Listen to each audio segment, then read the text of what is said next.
Welcome back, this is Commander Speedy on the Elite Dangerous Alpha Phase testing.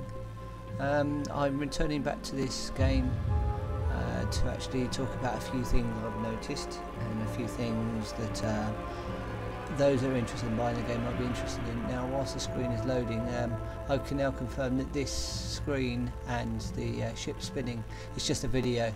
So there's just a video file on the file system, and that's all that's playing, so that's why it staggers now and again. So it's quite clever in a way that they've just used a video, but it's also a shame that it's just not a bit of the 3D engine. So I've gone back to the original start scenario, which can be easily solved. Now I'm going to go on to explaining that there's this first page, which is the introduction of the ship and how to fly it. You've then got an overview of the GUI, which I was talking about before, so I'm going to go through and actually show you how some of this GUI works.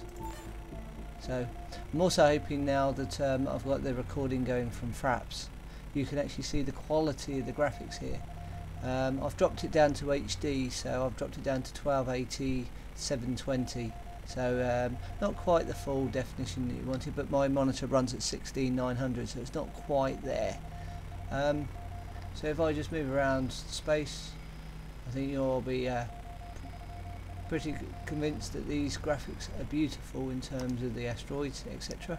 The main purpose of this is actually to go through the GUI controls. So we've got three options here. Using the mouse I've set up, I can actually just physically scroll around the screen, around the cockpit, which is beautiful. Of course, as you imagine, you're only going to get a left, right and a forward facing view, there is no rear one. And having a look right the way around the cabin, that's about as far as we can go, and then all the way to the front. And I've got no idea, but that looks like some form of first aid bag, or maybe a parachute or something, I don't know, maybe the signs of things to come. Now there was a position where I could actually view the floor, but it doesn't appear to be showing today, so I guess it depends which scenario. So you could see some more of the floor. Now what we've got here on the left is actually the targeting and the subsystems of things that you might fight against. In the centre is the hologram of the ship, or the planet that you're near, and usually some details. The radar in the middle, which to the left of the radar, that's generally the heat that you're generating. So ships will use that to heat trace you. The radar using the heat. To the right of it is the accelerometer that I was talking about in the previous video, and as you can see I can accelerate and decelerate. And those little white, well I assume white, I'm being colourblind, those four little dots show you the optimum speed for the best turning speed. And of course that's going forward. You can accelerate as fast as you like backwards. Note the little in the space, the little fragments of rock, etc., that you can't actually shoot or run into. So it's the old way that the old Elite used to run, with the stars zooming past. Well, that's what they've decided on this game to do. You've then got the shields and the hologram of the shield and the hull condition. So there's 2 points here. There's a shield that generally stops lasers, etc., from getting through, but there's also a hull that will get damaged by shrapnel and missiles, etc. And ultimately your shields can be down but your hull will remain intact, but once your hull's destroyed you're dead. Then the next part is this combination of either putting the systems to weapons, to engines, or to the system, or if I press down arrow, that enables all power to all of them. Signature, not quite sure what signature is at the moment, but I'm guessing that is when you make contact with other ships. And then the interesting module screen, or as I find it, the modules of which you can actually adjust what's running at the moment. So if I go back to the main frontal view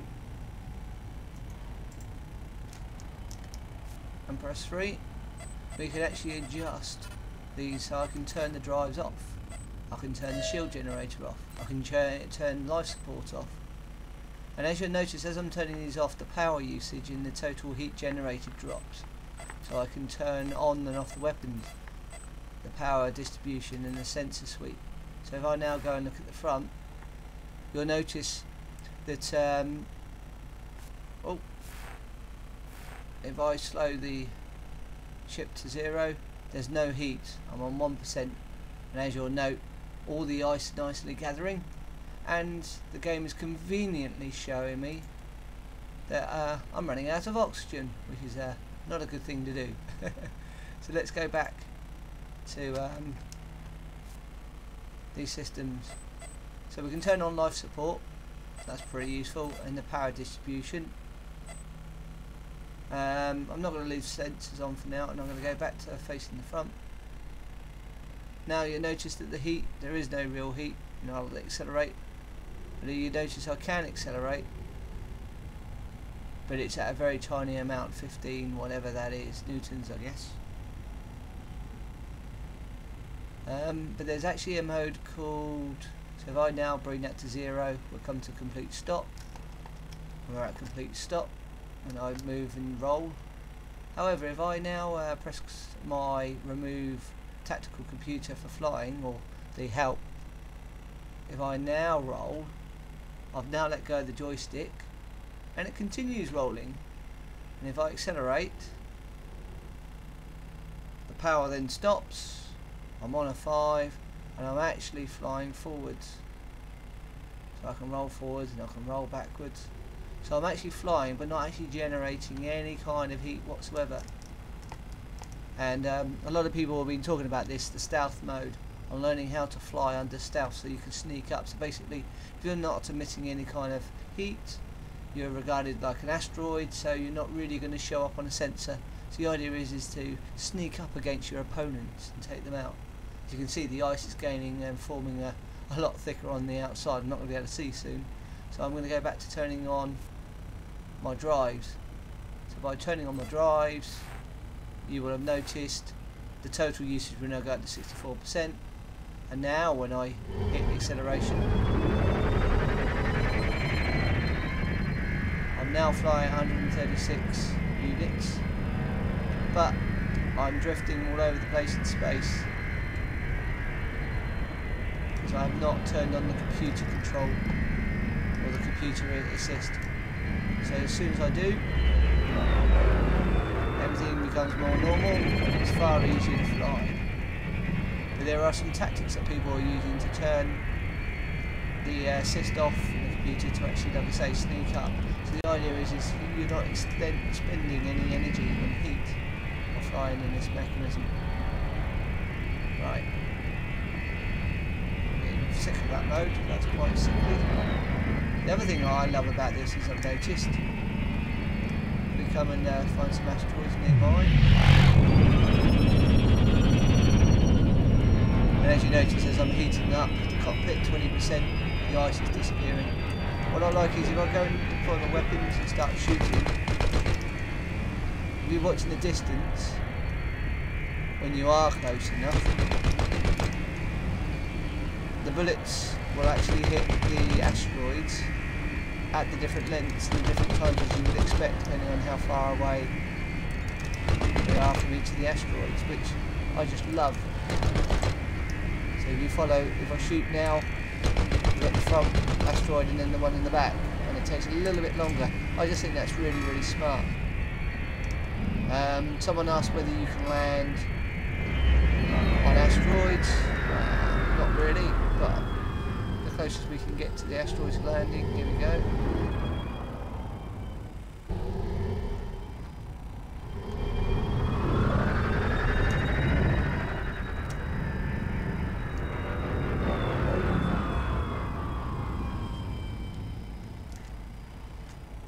Whoa, that's pretty close. And they are beautiful.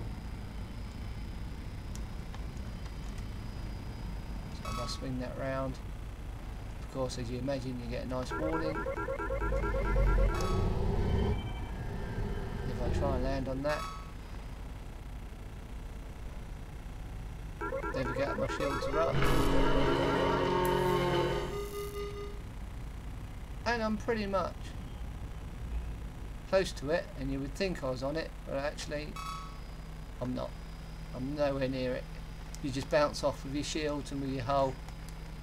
You can't actually technically land on any of these things. You can bump and grind into it, and it makes a lovely grinding noise as you do. Here we go. Actually my shields are off. I might not want to do that. I might die. You will grind and bump. So if I go and turn on my shield generator, of course I've turned it off to show you the heat. So I might not want to hit this asteroid at the moment until it's recharging. Now you've noticed that the actual recharger, so we've now got this lovely hologram showing us how we're recharging the shields at the moment. So that's because I've turned it on.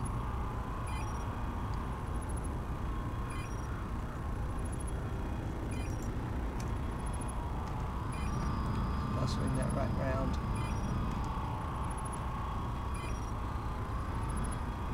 Let's go and pick an asteroid in the dark. Shields are nearly up.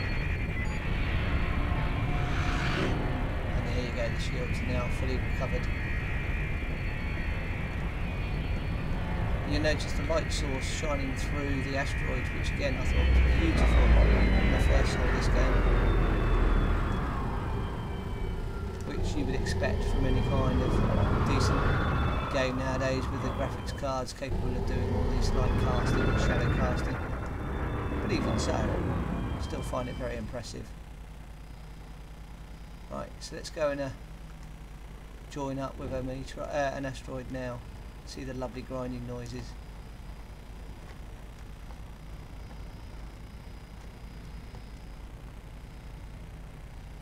And clearly I'm flying by the use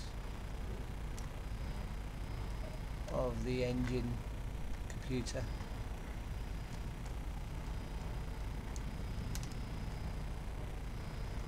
Getting very, very close.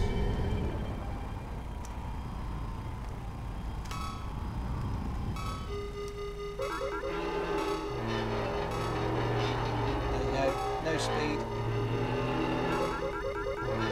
Grinding away on the asteroid. And you just can't land on it. I was maintaining the shields. Then I might want to boost off the so, pretty beautiful I think. Other things I like, that just looks gorgeous. The planet does look gorgeous. Apparently it's not an image, but it is actually rendered. However, this is boxed, this game, so you can't, it's space boxed, so we can't fly to the thing. Unfortunately, I've actually left it overnight flying towards it, got up in the morning, and actually there is a timeout period on this game, so you definitely can't reach it. The other one is obviously the sun with the flares, but actually flying between the meteorites you obviously get that glint and shadow as well effect, which I'm sure will come into the game as well. I've noticed one of the missions, the actual AI uses the asteroids and the sun to blind you, so it's very hard to get at them. So hey, let's finish off this mission, which is the original first one with the canisters, just to show you how easy this is. It's just beautiful flying through a space. Although I do question why there are asteroids so close to a planet and which haven't been sucked into the gravity of the actual planet itself. It does beg the question what's going on there. Let's go and find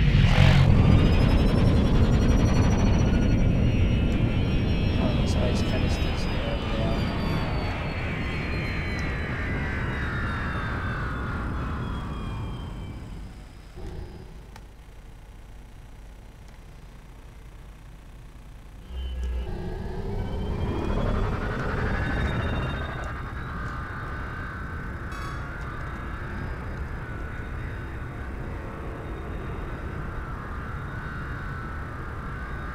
Difficulty finding them now, despite what the radar says.